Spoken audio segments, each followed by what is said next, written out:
رمضان کو ہم نے اگر حاصل کرنا ہے تو پھر اس کی خوب قدر بھی کرنی ہے. صحیح بات ہے. ہیلو گائز، ایک بار پھر سواگت ہے بھائیوں کا چینل ریئیکشن بابا میں. آج کل ہم کئی ویڈیوز پہ ریئیکشن کر چکے ہیں عبدالحبیب اتاری صاحب کے ویڈیوز پہ. تو آپ لوگوں کے کومنٹ آتے ہیں کہ بھائی ان کے ویڈیو ڈیلی ڈالا کرو. تو ایسا پاسبل بھی نہیں ہے کہ ڈیلی نہیں ڈال سکتے، کیونکہ ہم دن میں ایک ہی باری ویڈیو ڈالتے ہیں صبح کے ٹائم میں. زیادہ ویڈیوز ہم بھی ریکارڈ نہیں کر پاتے اور زیادہ پھر رینڈر ہونے میں بننے میں ٹائم لگتا ہے. تو جیسا کہ آپ لوگوں کو پتا ہے رمضان چل رہا ہے اور اسی کو لے کے ہی ہم آج ویڈیو بنا رہے ہیں اپنے عبدالحبیب اتاری صاحب کا. آمد رمضان ہے، قرآن کی باتیں. دیکھتے ہیں بھائی کس طریقے کی باتیں کیا سب ہے. ہوپفلی آپ لوگوں کو پسند آئے گا تو شیئر کرنا نہ بھولیں. ویڈیو اچھی لگے تو پلیز اس ویڈیو کو لائک کریں، اور آپ چاہتے ہیں آپ کو ایسے ریئیکشن بھی ملتے رہیں تو پلیز چینل کو سبسکرائب. گائز آج کے ریئیکشن ہم اسٹارٹ کر لیتے ہیں بنا کسی دیری کے.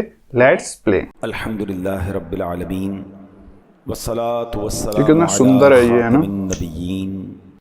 اما بعد فاعوذ باللہ من الشیطان الرجیم. بسم اللہ الرحمن الرحیم. پڑھیے الصلاة والسلام علیک یا رسول اللہ وعلی آلک واصحابک یا حبیب اللہ. الصلاة والسلام علیک یا نبی اللہ وعلی آلک واصحابک یا نور اللہ.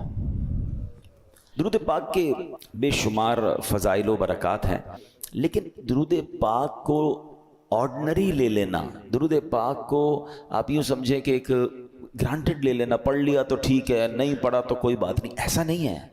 درود پاک ایک بڑا امپورٹنٹ وظیفہ ہے. اب میں جو حدیث سنانے جا رہا ہوں اس میں آپ کو 3 اہم چیزیں پتہ چلیں گی. سرکار دو عالم صلی اللہ تعالی علیہ وسلم کا فرمان عالی شان ہے، جس نے ماہ رمضان کو پایا اور اس کے روزے نہ رکھے وہ بدبخت ہے. ٹھیک ہے، رمضان کو ہم نے اگر حاصل کرنا ہے تو پھر اس کی خوب قدر بھی کرنی ہے. صحیح بات ہے. آقا علیہ الصلوۃ والسلام فرماتے ہیں جس نے اپنے والدین یا کسی ایک کو پایا اور ان کے ساتھ اچھا سلوک نہ کیا وہ بھی بدبخت ہے. صحیح بات ہے. یہ بھی سوچنا ہے. پھر آقا فرماتے ہیں کہ اور جس کے پاس میرا ذکر ہوا اس نے مجھ پر درود نہ پڑھا وہ بھی بدبخت ہے. اب آپ غور کریں، یہ 3 چیزیں. اب نبی پاک جس کو بدبخت کہہ دیں تو پھر تو گئے نا. تو ماں باپ کی قدر، نبی پاک کا ذکر خیر ہو، فوراً درود پاک صلی اللہ تعالی علی محمد صلی اللہ علیہ وسلم. اور پھر فرمایا کہ رمضان کے روزے نہ رکھے وہ بدبخت ہے. تو اللہ کرے کہ ہم درود پاک کی قدر سمجھنے والے بن جائیں. محبت کے ساتھ بآواز بلند درود پاک پڑھ لیں. صلو علی الحبیب صلی اللہ تعالی علی محمد صلی اللہ علیہ وسلم. مرحبا صد مرحبا، پھر آمد رمضان ہے. کھل اٹھے مرجھائے دل، تازہ ہوا ایمان ہے. یا خدا ہم آسیوں پر یہ بڑا احسان ہے، زندگی میں پھر عطا ہم کو کیا رمضان ہے. ابر رحمت چھا گیا ہے اور سما ہے نور نور، فضل رب سے مغفرت کا ہو گیا سامان ہے. ہر گھڑی رحمت بھری ہے، ہر طرف ہیں برکتیں، ماہ رمضان رحمتوں اور برکتوں کی کان ہے. یا الہی تو مدینے میں کبھی رمضان دکھا، مدتوں سے دل میں یہ ارمان ہے. سبحان اللہ. اے میرے پیارے اسلامی بھائیو، یہ وہ مہینہ آنے والا ہے جس میں نیکیوں کا اجر بڑھا دیا جاتا ہے، جنت کے دروازے کھول دیے جاتے ہیں. ہمارا سب سے بڑا جو دشمن ہے شیطان. ہمیں کون بہکاتا ہے، ہمیں گناہوں کی طرف کون کھینچنے کی کوشش کرتا ہے؟ وہ شیطان ہے. مگر شیطان کو قید کر دیا جاتا ہے، یعنی جس سے مقابلہ ہے نا اس کو تو قید کر دیا. اب ہمیں موقع دیا گیا کہ خوب نیکیاں کر لو. اور سبحان اللہ، اللہ قرآن مجید فرقان حمید میں فرماتا ہے شہر رمضان الذی انزل فیہ القرآن. یہ مہینہ کون سا ہے؟ کہ رمضان کا مہینہ جس میں قرآن نازل کیا گیا. اس آیت کے اس جز سے پتہ چلتا ہے کہ یہ ماہ قرآن ہے، نزول قرآن کا مہینہ. ایک اور جگہ قرآن مجید فرقان حمید فرمایا جاتا ہے کہ یا ایھا الذین آمنوا کتب علیکم الصیام کما کتب علی الذین من قبلکم لعلکم تتقون. اے ایمان والو، تم پر رمضان کے روزے فرض کیے گئے جیسے کہ پچھلی قوموں پر فرض کیے گئے. پچھلی قوموں پر بھی روزے فرض تھے، ان کا الگ الگ دن تھے، الگ الگ انداز تھا، مگر جو وجہ جو ریزن قرآن نے بیان کیا نا کہ اس لیے فرض کیے گئے لعلکم تتقون، تاکہ تم تقوی اختیار کرو، تاکہ تم پرہیزگاری اختیار کرو۔ تو روزے آ رہے ہیں ہمیں متقی بنانے کے لیے، ہمیں پرہیزگار بنانے کے لیے۔ اب ہم نے دیکھنا ہے کہ ہم نے ان روزوں کو کیسے گزارنا ہے، اس کا استقبال کیسے کرنا ہے، اس روزوں کو جس کو کہتے ہیں نا اس کا ٹائم کیسے اسپینڈ کرنا ہے۔ بدقسمتی یہ ہے کہ کچھ لوگ روزے رکھ کر بھی گناہ کر رہے ہوتے ہیں، روزے رکھ کر بھی اللہ کی نافرمانی کر رہے ہوتے ہیں۔ ایک بات یاد رکھیے، روایتوں میں آتا ہے کہ جو بندہ بھوکا پیاسا رہے، روزہ رکھے اور پھر بھی گناہ سے باز نہ آئے، تو اللہ کو ایسے بھوکا پیاسا رہنے کی کوئی حاجت نہیں ہے۔ روزہ صرف کھانے پینے سے رکنے کا نام نہیں ہے۔ آنکھیں حرام دیکھ رہی ہیں اور بندہ روزہ رکھا ہوا ہے، کان حرام سن رہے ہیں اور بندہ روزہ رکھا ہوا ہے، زبان حرام بول رہی ہے اور ہم روزے سے، یہ کون سا روزہ ہے؟ صحیح بات ہے، وہ روزہ نہیں ہے۔ کھانے پینے سے رکنا ہے مگر گناہوں سے بھی رکنا ہے۔ اچھا دیکھیں، رمضان میں گناہوں کی شدت، اس کی سزا کی جو شدت ہے وہ کیوں بڑھ جاتی ہے؟ یعنی میرے اور آپ کی آسانی کے لیے شیطان بند کر دیا گیا، نیکیاں کرنا آسان کر دیا گیا، ثواب کا اجر بڑھا دیا گیا، مگر یہ کیسا بندہ ہے کہ پھر بھی گناہ سے باز نہیں آ رہا؟ آپ سوچ رہے ہیں کہ آپ کی میری فلیکسیبلٹی کے لیے، ہمارے لیے نیکیاں آسان کرنے کے لیے ہمارے دشمن کو بند کر دیا گیا، مگر پھر بھی بندہ گناہ کرتا ہے۔ اچھا یہاں ایک بڑا دلچسپ سوال بھی لوگوں کے ذہن میں آتا ہے کہ جناب اگر شیطان بند ہے تو بندہ پھر گناہ کیوں کرتا ہے؟ ٹھیک ہے نا، آپ کہہ رہے ہیں شیطان بند ہو جاتا ہے تو لوگ رمضان میں بھی جھوٹ بولتے ہیں، رمضان میں بھی معاذ اللہ فلمیں ڈرامے دیکھ رہے ہوتے ہیں، بدکاری، بے حیائی، بہت سارے برے کام چل رہے ہوتے ہیں، تو یہ کیوں؟ تو علماء نے بڑی پیاری مثال دی ہے۔ کبھی سائیکل چلائی ہوگی آپ نے، تو فرمایا سائیکل چلاؤ، چلاتے رہیں اور کچھ دیر کے بعد سائیکل کے آپ پیڈل مارنا چھوڑ دیں، مگر سائیکل پھر بھی کافی دیر تک خود چلتی ہے، کیونکہ پیڈل آپ نے پیچھے کافی مار لیے تھے۔ تو بتایا جو 11 مہینے شیطان نے آپ کے پیڈل مارے ہیں نا، ٹھیک ہے، 11 مہینے چلتے رہے شیطان کے ساتھ، اب شیطان تو بند ہو گیا، باقی کام اسی انہوں نے خود ہی کر رہے ہیں، وہ شیطان بند ہے، بندہ خود ہی وہ جو پیڈل مارے سائیکل چل رہی ہے، بریک تو لگاؤ بھائی، ہاں بریک لگا لو گے تو پھر نہیں چلنی، کیونکہ پیڈل مارنے والا اب کوئی نہیں ہے۔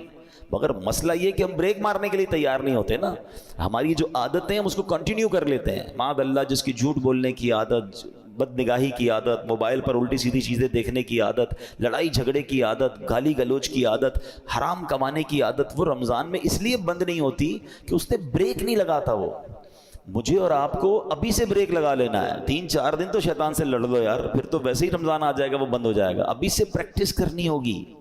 ایسا نہیں ہوگا کہ جب اعلان ہوگا کہ مبارک ہو ماہ رمضان کا چاند نظر آ گیا تو ہماری ساری بری عادتوں کے سوئچ آف ہو جائیں گے، جھوٹ کا سوئچ آف، بدنگاہی کا آف، لڑائی جھگڑے کا آف، نہیں، وہ آپ کو آف خود کرنے پڑیں گے، اور ابھی سے کریں، اس کو پلان کریں کہ مجھے رمضان میں کوئی گناہ نہیں کرنا، رمضان نیکیوں کے لیے آ رہا ہے۔ اس مہینے میں ایک بار کیا ہوا کہ پیارے آقا علیہ الصلوۃ والسلام منبر اقدس پر تشریف لے گئے، تو آپ نے آمین ارشاد فرمایا۔ طویل حدیث ہے، میں اس کا ایک جز سنا دیتا ہوں۔ آمین ارشاد فرمایا، تو صحابہ نے کہا حضور آپ نے آمین فرمایا؟ کہا جبریل امین آئے تھے، انہوں نے دعا کی کہ جو رمضان کو پائے اور اپنی مغفرت نہ کروا سکے وہ ہلاک و برباد ہو جائے۔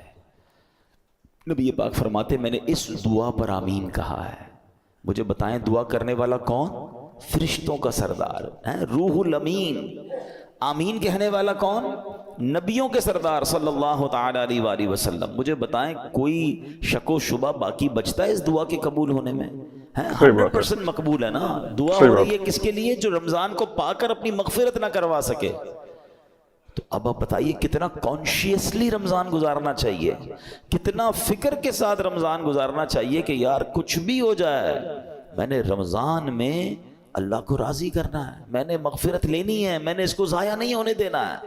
تو اس کے لیے پریپریشن کریں نا، اس کے لیے تیاری کریں، اپنے ذہن کو فریش کریں، سوچیں میں نے رمضان کیسے گزارنا ہے، آ جائے گا تو دیکھ لیں گے۔ نہیں، آپ کے گھر پہ کوئی مہمان آنے والا ہو، ایسے کرتے ہیں کہ یار آ جائے گا تو دیکھ لیں گے؟ نہیں یار، اس کو کھلانا کیا ہے، بٹھانا کہاں ہے، انتظام کیا ہوگا۔ پھر جتنا اہم مہمان اتنی زبردست تیاری کرتے ہیں۔ صحیح بات، گھر بھی سجاتے ہیں، بعض اپنے گھر کو صاف کرتے ہیں کہ یار بہت اہم مہمان، ایسا مہمان جس کا برسوں سے انتظار تھا، میرا سب سے بیلوڈ، سب سے پیارا آ رہا ہے، تو آپ اور تیاری کرتے ہیں، اس کے استقبال کی تیاری کرتے ہیں، اس دن اچھے لباس پہنتے ہیں تو کیا ایسا نہیں ہو سکتا کہ ماہ رمضان کی آمد سے پہلے ہم گھر میں صفائی ستھرائی کریں, گھر میں خوشبو لگائیں, اپنے لیے اچھے لباس, صاف ستھرے لباس تیار کریں, مینٹلی پریپیئرڈ کریں اپنے اور اپنے بچوں کو بھی. ہمارے بچوں کو بھی بعض اوقات نارمل لے رہے ہوتے, اچھا رمضان آ گیا ٹھیک ہے, نہیں, اللہ کرے کہ ہمارے گھر میں, ہماری فیملی میں, ہمارے خاندان میں, بلکہ ہمارے ملک میں, ساری دنیا میں ایک شور ہو, ایک خوشی کا سما ہو, مبارک ہو رمضان آنے والا ہے. Be prepare yourself. صحابہ کرام پریپریشن کرتے تھے. آپ کو پتہ ہے لوگ اپنے کاروبار سمیٹنا شروع کر دیتے تھے کہ یار رمضان میں زیادہ کام نہیں کرنا ہے, پیسے دینے تو دے دیے, لینے ہیں تو لے لیے. یہاں تک کہ جو حکام ہوتے تھے, جو ججز ہوتے تھے, جن کو معاف کرنا ہوتا تو معاف کر دیتے تھے, جن کو سزا دینی ہوتی تھی, یعنی جو چاہتے تھے کہ رمضان سے پہلے چیزیں کمپائل ہو جائیں اور پھر ہمارا فوکس جو ہے وہ رمضان میں عبادت پر رہے. یہاں تو ایسا ہے ہی نہیں. کچھ لوگوں کو تو پڑے پرواہ ہی نہیں, بلکہ الٹا ہو رہا ہے. کچھ لوگ ہو سکتا ہے کہ رمضان میں زیادہ پیسے کیسے کمانے اس کی تیاری میں لگے ہوئے ہوں گے. کچھ یہ بھی پریپریشن چل رہی ہوگی, یہ بھی سٹاک لے لو, یہ بھی خرید لو, اس کے ریٹ بڑھ جائیں گے, اس کو جناب اس میں بہت کمائیں گے, پھر آخری عشرے میں الگ کمائیں گے. رمضان کاروبار کے لیے نہیں, رمضان کھانے پینے کے لیے نہیں, رمضان تو مغفرت کروانے آ رہا ہے. آپ کو پتہ ہے پچھلے رمضان میں کئی لوگ ہمارے ساتھ تھے, وہ آج ہمارے ساتھ نہیں ہیں. ہمیں کیا معلوم, پہلے تو اللہ سے یہ دعا کرتے ہیں کہ یا اللہ خیر سے عافیت سے ہمیں رمضان سے ملا دے. بڑی پیاری دعا ہے نا, اللہم بلغنا رمضان بالصحت وعافیہ, اے اللہ ہمیں رمضان سے صحت اور عافیت کے ساتھ ملا دے. پہلی دعا تو ہماری یہ ہے. اور پھر دوسری دعا یہ ہے کہ اللہ یہ رمضان ہمیں ہماری مغفرت کا سامان بن جائے. کیا پتہ یہ آخری رمضان ہو ہمارا, تو ہمیں اس کی قدر کرنی ہے, ذہنی طور پہ تیار ہو. بلکہ میں تو مشورہ دیتا ہوں فزیکلی بھی تیار ہونا شروع ہو جائیں. زیادہ محنت کے کام تھوڑا کم کر دیں, تھکاوٹ والے کام کم کر دیں, زیادہ ٹریولنگ کم کر دیں. کیونکہ اگر آپ کی طبیعت خراب ہو گئی ہے, اگر جس کو فکر ہے نا کہ میں نے پورے روزے رکھنے ہیں, پوری تراویحیں پڑھنی ہے, تو وہ اپنے آپ کو ذرا سیکیور کرے گا. آپ کو پتہ ہے جس کی شادی ہوتی ہے کیا کہتے ہیں دولہے کو, بھائی ذرا خیال رکھنا, شادی والے دن ہی بیمار مت ہو جانا. شادی سے 4 5 6 دن پہلے, 8 دن پہلے اس کو ریسٹ کرواتے ہیں, اس کو زیادہ ٹریول نہیں کرواتے. ٹھیک ہے, اچھی بات ہے, ایک بڑا ایونٹ ہے. تو جس طرح اپنے گھر کے کسی بڑے ایونٹ کی آپ پریپریشن کرتے ہیں, یو شوڈ تھنک اباؤٹ رمضان. یہ اللہ کی طرف سے تحفہ آ رہا ہے, یہ وہ مہینہ ہے جو میری مغفرت مجھے بخشوانے آ رہا ہے. مولا علی شیر خدا کرم اللہ تعالی وجہ الکریم کیا فرماتے ہیں, اس کا مضمون ہے آپ کی کال کا, اس امت کو اگر اللہ کو عذاب دینا ہوتا نا, اللہ کی رضا یہ ہوتی کہ اس امت کو پنشمنٹ ملے, تو اللہ انہیں رمضان اور قرآن عطا نہ فرماتا. یہ 2 چیزیں ایسی دے دی ہیں نا, جس کو پکڑ لو نا سبحان اللہ, پھر بیڑا پار ہے. ہاں, رمضان اور قرآن دونوں قبر میں شفاعت کرتے ہیں. کیسے؟ رمضان کہتا ہے یا اللہ میں نے اس بندے کو جو ہے وہ کھانے پینے سے روکا تھا, دن میں کھانے پینے سے روکا تھا. قرآن کہے گا مولا رات میں نے سونے سے روکا, یہ قرآن پڑھتا تھا, تراویح سنتا تھا. تو جس نے رمضان اور قرآن کو تھام لیا نا, یہ دونوں آپ کا کام کریں گے, یہ شفاعت کریں گے قیامت کے دن. مگر جو نہ دن میں روزے رکھے نہ رات تراویح پڑھے, جو نہ دن میں عبادت کرے نہ دن میں اللہ کو راضی کرے نہ رات قرآن سے محبت کرے, تو وہ کیا کہاں جائے گا؟ Try to understand.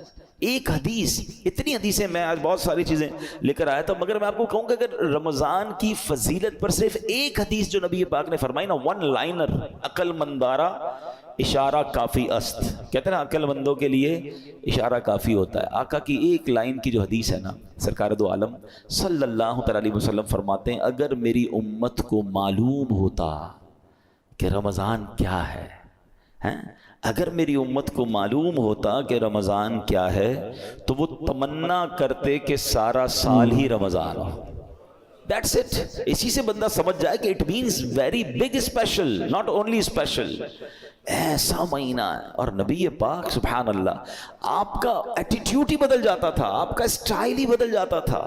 آپ تو اللہ کے حبیب ہیں, دن رات اللہ کی عبادت میں تھے. مگر بی بی عائشہ صدیقہ رضی اللہ تعالیٰ عنہ فرماتی ہیں, دیکھیں گھر کی بات تو گھر والے ہی بتا سکتے ہیں نا. ہماری امی حضور بتاتی ہیں کہ رمضان آتا میرے آقا کے چہرے کا رنگ بدل جاتا, خوف خدا, گڑ گڑاتے تھے, روتے تھے, دعائیں کرتے, بستر پر کم آتے ہیں, رات رات بھر نوافل اور دعائیں ہو رہی ہیں. سبحان اللہ. اب مجھے بتائیں کہ اللہ کے حبیب ہیں جن کے صدقے مجھے اور آپ کو رمضان ملا ہے, وہ بستر پر کم جا رہے ہیں, وہ رات بھر عبادت کر رہے ہیں, ان کے چہرے کا رنگ بدل رہا ہے. جبریل امین آتے تھے تو پیارے آقا جبریل امین کے ساتھ قرآن کا دور کرتے تھے, اور سبحان اللہ خوب سخاوت کرتے تھے. یہ میرے آقا کے چند وہ کام ہیں جو اب ماہ رمضان میں اسپیشل کرتے تھے.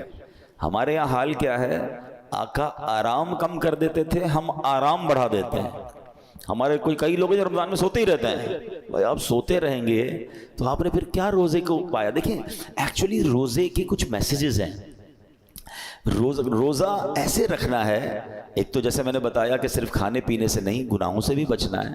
دوسرا آپ کو نکاہت فیل ہو, اس کا ایک مقصود ہے کہ جب عصر کے بعد, خاص طور پہ ماشاءاللہ کئی لوگ میں جانتا ہوں, مجھے یہاں بھی نظر آ رہے ہیں, مزدور بھی ہیں ہمارے بھائی, نوکری پیشہ بھائی بھی ہمارے بیان میں آئے ہیں, تو یہ مجھے تو ان پہ یقین کرے رشک آتا ہے. اصل روزہ ہی ان کا ہے. ایسے بھی ماشاءاللہ ہیں جو صبح 8-9 بجے سے کام پہ جاتے ہیں اور محنت مزدوری بھی کر رہے ہوتے ہیں اور سبحان اللہ روزہ بھی رکھتے ہیں. اللہ ان کے صدقے ہم ناکاروں کا روزہ قبول فرما لے. ہم میں کئی وہ ہیں جو ایئر کنڈیشن روم میں بیٹھے رہتے ہیں, کام بھی ہے تو ٹیلی فون پر کام کرنا ہے. نو ڈاؤٹ روزہ ہمارا بھی ہے, لیکن اصل روزہ تو ان کا ہے نا, جو اتنی محنت کر کے بھی روزہ چھوڑتے نہیں ہیں. ہاں چھوڑنا نہیں ہے, یہ نہیں کہہ سکتے کہ یار میرا بڑا محنت والا کام ہے, بڑی مزدوری والا کام ہے.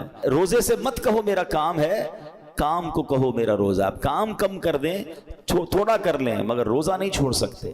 تو میں یہ بتانا چاہ رہا تھا کہ آپ نے دیکھا ہے جب آپ کا روزہ ہوتا ہے تو عصر کے وقت بڑی عجیب سی فیلنگ شروع ہو جاتی ہے. کسی چیز کا جی نہیں چاہتا, تھکاوٹ لگ رہی ہوتی ہے, پیاس لگ رہی ہوتی ہے, زیادہ بات کرنے کو جی نہیں چاہتا, غصہ کرنے کو جی نہیں چاہتا, بحث کرنے کو جی نہیں چاہتا. کیوں؟ کیونکہ ہماری باڈی میں اب انرجی کم ہو گئی ہے. تو اس میں پتہ ہے میسج کیا ہے؟ اے بندے تیری اوقات یہ ہے. یہ اصل اوقات جو پتہ چلتی ہے نا, جو کرو فر جاہو جلال کے ساتھ بہت زیادہ دھوم مچا رہے ہوتے ہیں, ان کو افطار سے پہلے اپنی پوزیشن خود چیک کرنی چاہیے کہ ابھی کیا حال ہے. اور یہ صرف 12-15 گھنٹوں کی مار ہے. اللہ پاک چاہے تو تمہیں ساری زندگی ایسے رکھ سکتا ہے نا. افطار کے بعد سیٹ ہو جاتے ہو, لیکن یہ افطار سے پہلے کی کیفیت عاجزی کی کیفیت ہے. بندہ سمجھے کہ یہ میری اوقات ہے. دیکھیں اللہ کرے میسج لینے والے بنے ہم, ورنہ نہیں لینے والے تو کچھ نہیں لیتے. اسی طرح جب میں اور آپ بیمار ہوتے ہیں, ہلکا سا بخار ہو جائے, پیٹ خراب ہو جائے, وہ کہتے ہیں نا پنجابی وچ لگ پتا جاتا ہے ساڑی اوقات کی ہے. نہ بستر سے کھڑے ہونے کی ہمت, نہ بات کرنے کی ہمت, سردی لگ رہی ہے تو گھر والے کمبل اڑا رہے ہیں. کیسا بندہ جس کے جناب جاہو جلال, جس کے روب و دبدبا ہے, بالکل ایسا ہو جاتا ہے کسی کام کا ہی نہیں ہوتا ہے. لیکن بات یہ کہ اس سے بندہ میسج تو لے کہ یہ میری اوقات یار. ایک بخار, ایک پیٹ کا درد, ایک جناب گڑبڑ ہوئی طبیعت میں, بالکل میں تو 1 2 3 ہو گیا.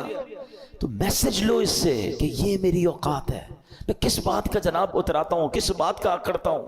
میرا رب چاہے تو ساری میری انرجی مجھ سے واپس لے سکتا ہے. پھر روزے میں افطار سے پہلے ایک اور میسج لینا ہے. وہ میسج یہ ہے کہ ہمیں یہ پتا چلتا ہے کہ بھوک کیسا بندے کو توڑ دیتی ہے. ہمیں پتا ہے ہم افطار کے بعد کھانا کھا لیں گے, مگر کئی بیچارے وہ ہوتے ہیں جو سارا سال بھوکے ہیں. کئی بار مہینے میں جن کے گھر میں روٹی نہیں پکتی ہے, ان کا تو گویا روز ہی روزہ ہے نا, وہ تو روز اس کمزوری سے گزر رہے ہیں. کئی بچے ہیں جن کو پورا کھانا نہیں مل رہا. پاکستان کی تو رپورٹ آئی تھی کہ کئی بچے جن کو پراپر نیوٹریشن ہی نہیں ملتا, وہ بڑے ہی نہیں ہو پاتے, ان کی نشو نما ہی نہیں ہو پا رہی, کیونکہ نہ ان کو پروٹین مل رہا ہے, نہ ان کو دودھ مل رہا ہے, نہ ان کو غذا مل رہی ہے. تو جو امیر بھی ہے نا, اس کو بھی مزہ چکھا دیا گیا ہے, اس کو بھی سمجھ لو غریب کا احساس دلایا گیا ہے کہ افطار سے پہلے اپنی حیثیت دیکھو کہ جو تم اب اس وقت فیل کر رہے ہو سکتا ہے کئی لوگ ایسے ہوں جو ساری زندگی یہ فیل کر رہے ہیں. تو اللہ کرے کہ یہ میسیجز تو لینا یار. تو یہ ہے روزے کی اصل, جس کو کہنا کہ بندہ گناہ سے بھی بچ رہا ہے, کھانے پینے سے بھی بچ رہا ہے. اب افطار کے وقت ہاتھ اٹھا کر پھر دعا کرنی ہے. آپ کو پتہ ہے خاص وقت ہے افطار کا, حدیثوں میں آتا ہے جس کا مضمون ہے کہ روزانہ رمضان میں افطار کے وقت 10 لاکھ گناہ گاروں کو جہنم سے آزاد کر دیا جاتا ہے. اور وہ 10 لاکھ کون سے ہیں کہ جن پر گناہوں کی وجہ سے جہنم واجب ہو چکا تھا. مجھے سچ بتاؤ پھر افطار کے وقت ہماری کیفیت کیا ہونی چاہیے؟ کاش ہم اپنے گھر والوں کو بات سمجھائیں. ہمارے گھر میں تو ہنگامہ مچا ہوا ہوتا ہے, بھائی جلدی سے شربت لے آؤ, تو پکوڑے کدھر ہیں, تو دہی بلے کدھر ہیں, پتہ نہیں افطار ہے یا کوئی مارکا ہے. ارے یہ مغفرت کا وقت ہے. اگر واقعی آپ نے افطار کا انتظام کرنا بھی ہے تو اپنی فیملی سے بھی, ان بیچاروں کو بھی کچن سے نکالیں, ان کو کہیں 10 منٹ پہلے ختم کر دے, سب کچھ دسترخوان پہ رکھ دیں اور آپ بھی آ جائیں. اب مل کے دعا کرتے ہیں. کتنا اچھا گھر ہوگا, کتنا اچھا دسترخوان ہوگا کہ باپ بھی بیٹھا ہے, ماں بھی بیٹھی ہے, بچے بھی بیٹھے ہیں, اور سب کے ہاتھ اٹھے ہیں کہ مولا آج پھر افطار میں 10 لاکھ بخشے جائیں گے. اے اللہ ہماری بخشش فرما دے, ہمیں محروم نہ کیجیے. اور کراچی والوں کو تو گولڈن چانس یہ ملتا ہے کہ جس وقت ہمارے افطار کا وقت ہوتا ہے عین اسی وقت, یعنی اس سے 15-20 منٹ آدھا گھنٹہ پہلے مدنی چینل پر شاندار دعاؤں کا سلسلہ ہوتا ہے. آپ اپنے گھر والوں کے ساتھ مدنی چینل پر شامل ہو جائیں. ہیں وہ دعائیں ہو رہی ہیں, آہیں ہیں, آنسو ہیں, اللہ کے ولی, اور پھر ہزاروں لوگ اعتکاف میں پورے مہینے کے رمضان میں فیضان مدینہ میں ہوتے ہیں. تو نہ جانے کس کی آمین کے صدقے ہمارا بیڑا پار ہو جائے. بلکہ میں تو ایک مشورہ دوں گا کراچی والوں کو کہ کچھ افطار فیضان مدینہ میں جا کر کریں. آپ کو بہت ساری فرائز نہیں ملیں گی وہاں پر, بہت خوبصورت فروٹ کی ٹرے نہیں ملے گی, مگر روحانی آپ کو بہت کچھ ملے گا. وہاں فیضان مدینہ میں یہ اہتمام ہی نہیں ہوتا. وہاں پانی کی بوتل دے دی جاتی ہے, 1-2 کیلے دے دیے جاتے ہیں. اس کے بھی پیچھے بھی امیر اہل سنت کی بڑی پیاری حکمت ہے. اللہ کرے ہم کو سمجھ آ جائے کہ افطار سے پہلے جس نے سموسے بھی کھانے, کباب بھی کھانی, پیاز بھی اس میں ڈلی ہوئی ہے, اور اس کے بعد نماز بھی مغرب کی پڑھنی ہے, تو منہ سے بدبو نہیں آئے گی. اللہ کرے ہم مسجد کی نماز کی قدر محسوس کریں. بھائی سب چیزیں مغرب کے بعد بھی تو ہو سکتی ہیں نا, تو پانی پی لیں, کھجور کھا لیں, منہ کو اچھی طرح صاف رکھیں تاکہ ہم عبادت کر سکیں. تو یہ ایکچول دعا کا وقت ہے. تو میں مشورہ دوں گا کہ آپ عصر کے بعد فیضان مدینہ چلے جایا کریں, جب جا سکیں وہاں افطار کریں, پھر گھر آ کے جو کھانا ہے کھائیں بھائی. لیکن وہ جو وقت ہے مغفرت کا, وہ جو وقت ہے دعاؤں کا, اس کو ضائع مت ہونے دینا. اور یہ رمضان میں یہ موقع آتا ہے, تو آپ گھر میں دعا کریں, مدنی چینل پر شامل ہو جائیں, جیسے بھی کریں, مگر اس وقت کو خاص سمجھیں. بٹ رہا ہے, مغفرت کے پروانے بٹ رہے ہیں. اور اسی طرح جیسے میں نے بیان میں کہا آخری بات کہ ماہ رمضان میں گناہ نہیں کرنا. حدیث پاک میں آتا ہے جس کا مضمون ہے جو رمضان میں ایک گناہ کرے اس کے 1 سال کے اعمال برباد کر دیے جاتے ہیں. مولا علی شیر خدا کرم اللہ تعالی وجہ الکریم نے ایک قبر کو دیکھا. آپ اللہ کے ولی تھے, بہت بڑے صحابی بھی ہیں, تو آپ نے دیکھا اس قبر والے کو عذاب ہو رہا ہے, اور وہ قبر والا پکار رہا ہے, اے علی میں آگ میں جلایا جا رہا ہوں, مجھے الٹا پلٹا جا رہا ہے, مجھے بچاؤ. مولا علی شیر خدا کرم اللہ تعالی وجہ الکریم نے اللہ کی بارگاہ میں دعا کی کہ مولا یہ بندہ جل رہا ہے, اسے نجات دے دے. تو ارشاد ہوا اے علی آپ اس کی سفارش نہ کریں. تو عرض کرتے مولا میں سفارش نہ کروں, وجہ کیا ہے؟ کہا اے علی یہ وہ بندہ ہے جو دن میں تو روزے رکھتا تھا مگر رات گناہوں سے باز نہیں آتا تھا. اب بتائیں دن میں روزے رکھ کر رات گناہ کرنے والے کو یہ عذاب دیا جا رہا ہے, تو جو روزے بھی نہیں رکھ رہا اس کا کیا حال ہوگا؟ تو رمضان میں نیکیوں کا اجر واقعی بڑھ جاتا ہے, مگر گناہ کا عذاب بھی بڑھا دیا جاتا ہے, کیونکہ یہ مہینہ گناہ کرنے کے لیے نہیں ہے, یہ اللہ کا مہینہ ہے. اب ادھر رمضان کی راتوں میں کوئی کرکٹ کھیل رہا ہے, کوئی لوگوں کی نیندیں خراب کر رہے ہیں, غلط کاموں میں لگے ہوئے, نہ کریں ایسا. یہ دعاؤں کا مہینہ, یہ مغفرت کا مہینہ, یہ تلاوت کا مہینہ ہے. Prepare your self. تو بہرحال اللہ کرے کہ ہم اپنے اس مہینے کی قدر کرنے میں کامیاب ہو جائیں. دعوت اسلامی کے زیر انتظام مدنی چینل پر بھی بہت خوبصورت پروگرامز آتے ہیں. جب آپ کو وقت ملے آپ مدنی چینل دیکھنا شروع کر دیں. علم دین سیکھ رہے ہوں گے, دعائیں ہو رہی ہوں گی, تو اس کی برکتیں حاصل ہوں گی. اللہ پاک ہمیں عمل کرنے کی توفیق عطا فرمائے. آمین بجاہ النبی الامین صلی اللہ تعالی علیہ وسلم. تو گائز یہ تھا بڑا ہی بیوٹیفل ویڈیو. پہلی بار ہم لوگوں نے رمضان کا اصلی مطلب سمجھایا نا, اور اتنے اچھے طریقے سے عبدالحبیب اتاری صاحب نے جو سمجھایا, بائی گاڈ بہت مزہ آیا یار. ان کا جو بولنے کا اسٹائل ہے بڑا پیارا ہے, بہت اچھے سے ورڈ چوز کرتے ہیں. سیدھا سا مطلب بتایا انہوں نے. رمضان جس کو بولا جاتا ہے اس کا مطلب کیا ہے. اس میں جو بھی گناہ والی چیزیں ہیں ان سے دور ہٹ جاؤ.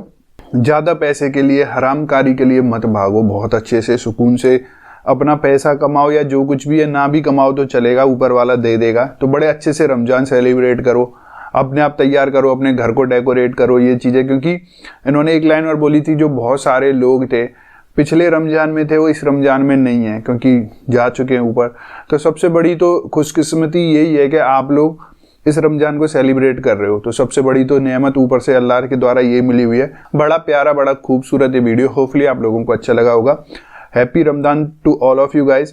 اور اگر آپ لوگوں کو کوئی ویڈیو اچھا لگا ہے تو پلیز اس ویڈیو کو لائک, اور آپ چاہتے ہیں آپ کیسے ریئیکشن بھی ملتے رہیں تو پلیز چینل کو گائز. آج کے ریئیکشن میں بس اتنا ہی, ملیں گے نیکسٹ اور کسی ریئیکشن میں. تب تک کے لیے thank you so much for watching. Bye bye guys. You guys take care guys.